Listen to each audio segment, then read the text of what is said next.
রেসিডেন্সির ক্ষেত্রে একজন private trainee প্রতি মাসেই ভাতাপ্রাপ্ত হয়ে থাকেন। এটা আমরা সকলেই জানি। এফসিপিএস এর ক্ষেত্রে একজন শিক্ষার্থী ৬ মাস ট্রেনিং সম্পন্ন করার পরেই শুধুমাত্র ভাতা পেয়ে থাকেন।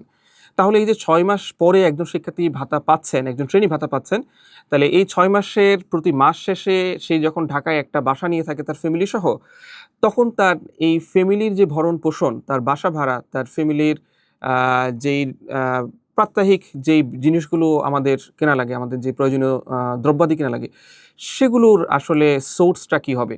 স্বাভাবিকভাবে একজন ট্রেনির পক্ষে কিন্তু আসলে এভাবে মাসের পর মাস ভাতা ছাড়া তার পক্ষে আসলে চলা পসিবল নয় এবং এই কারণে দেখা যায় যে ট্রেনিদের তখন বিকল্প আয়ের উৎস তাদেরকে আসলে খোঁজ করতে হয় এবং যেটার কারণে তার ট্রেনিংটাও সেক্ষেত্রে কিছুটা হলেও সেক্ষেত্রে হ্যাম্পার্ড হয়। আমরা অনুরোধ করব কর্তৃপক্ষের নিকট যে এটা ৬ মাস পরপর না হয়ে একটা স্ট্রাকচারে এসে সুন্দরভাবে প্রতি মাসে যেন একজন শিক্ষার্থী বা একজন ট্রেনি যাতে ভাতা পায়, সেই ব্যাপারে কর্তৃপক্ষকে এনশিওর করা।